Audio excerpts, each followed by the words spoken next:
Hi, I'm James Doyle. I study computer engineering and art history here at Northeastern University, and it's the second of those interests I want to talk to you about today. I've spent my entire life around art. I come from a family of art lovers, museum goers, and artists themselves. I've been able to study it in school and make works of my own. And in my experience, the more time you spend around a subject, the more you begin to pinpoint the flaws in it and the way it's practiced. At least, that's what I've seen with myself in art history, specifically the discourse surrounding the destruction of art. So, the destruction of art is an often talked about subject in art history because it's a broad one. There are a lot of reasons people destroy art and a lot of time periods in which people destroy art. On one hand of the spectrum, you have lighter destructions of art, where it's one person, an act of individual protest, or even an accident. But on the other hand, there are heavier examples. Examples perpetrated by groups, government organizations, often where the art or the destruction is tied to the conditions in which people are living in. And when you're talking about these two examples, the conversation should get heavier as you go from one side to the other. And it tends to. But when talking about more contemporary, heavier destructions of art, the discussion tends to detract from the human effects towards only the object and material-based losses at hand. It's that I'm here to talk about. So in order to start discussing this, I wanted to start with just two of the lighter examples.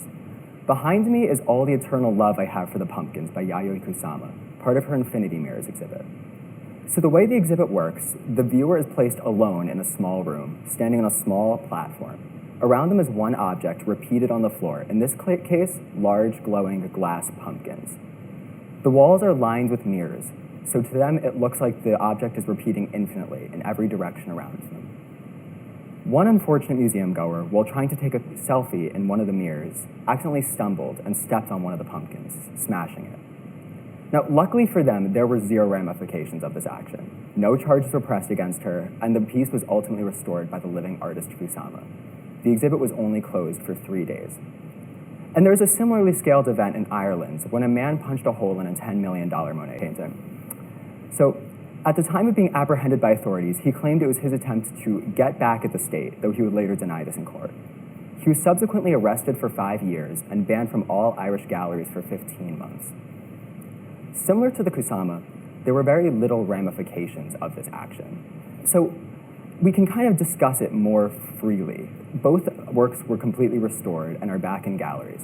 In fact, about the Monet, there was even a video game made in which the player goes around punching the exact same painting, trying to rack up monetary damage in order to win.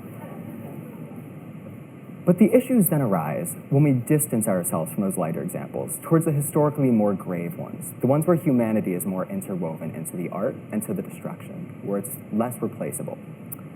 So this happened a lot through history. One prime example lies in the Byzantine Empire. In the 8th and 9th centuries, debate began to arise about whether or not someone worshiping in front of a statue of a saint was worshiping the statue or the saint. It's out of this that the iconoclasm arose. Under the lead of King Leo III and his followers, the Byzantine Church began to separate itself from these human-based depictions of their deities. Instead, they started to focus on the cross as the primary symbol for the faith. But they went beyond that. They not only separated themselves from these human-like depictions, but they began to destroy them, smashing the faces off of sculptures, scratching them off of paintings, and just covering them up in some cases. Unlike the earlier examples, this was not about the art. This was symptomatic of something societal. This was a form of religious and political control from the empire to the people living under it. A similar event happened in Germany. During and after World War I, the art world in Europe was thriving. Modernist techniques were on the rise, and with these radical ideas, following the currents of Picasso and his contemporaries, artists began to distance themselves from more objective representation towards abstraction. But these radical ideas came with its detractors, and one of those being the Nazi Party. In 1937, the Nazi Party rounded up 20,000 of these new radical works, deemed them degenerate, tied them to mental illness and the moral decline of society. They put 650 of them in one final art show in Munich and hid them all away forever, and in some cases completely destroyed them. Now, looking at these works, we know that this was not done about the art. This was not an art historical movement done by the Nazi Party. It was an attempt at pushing their agenda, at suppression and at oppression. We know that this hiding was symptomatic this scapegoating was symptomatic of the hiding and scapegoating that was to come, of the oppression of cultures, peoples, and their identities that would follow in World War II. But when discussing events now, we tend to lose this. When looking in retrospect, we understand the implications, we understand the ramifications and the motivations of people who destroy art. But when we talk about today, we focus only on the fact that the object is no longer there. And while it is a tragedy that the object might no longer be there, that is not the main focus of these events. To that end, there's one more example I want to bring up. Behind me is a quote. Palmyra is one of the archaeological jewels of the Middle East. And while I have some problems with my own headlining of this quote, just in that the region of Palmyra, Syria holds so much more than those archaeological jewels, it holds truth to it. Palmyra is a UNESCO World Heritage Site and home to one of the largest collections of Greco-Roman ruins outside of Europe. But Palmyra was overtaken by ISIS. And though in 2016 it was successfully retaken, in their time there ISIS completely ravaged the area. The Temple of Bel, the Arch of Triumph, the Roman amphitheater, completely and utterly destroyed.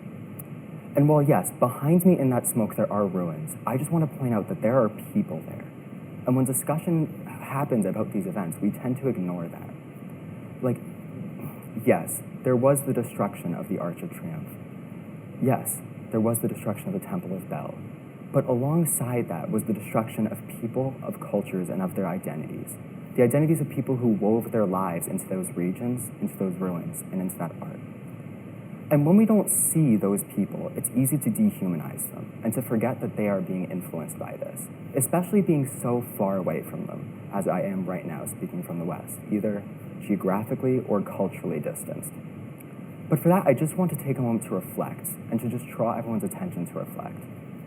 What would we be worried about if the Statue of Liberty was destroyed in New York, the Eiffel Tower in Paris, or the Colosseum in Rome? Would we be worried solely that that stone, that metal was no longer there, that we could no longer charge admissions, study the past directly, that we could no longer look at them? Yes, they are beautiful icons. They are beautiful works of architecture and art and engineering, but there's so much more than that. These are works that people build a personal, individual, and cultural identity around. These work to unify nations. If those works were destroyed here, we would be worried predominantly about the humanity surrounding them, the unified people that are endangered by these actions. That's where the real power of art is, and that's where the real destruction lies. Thank you.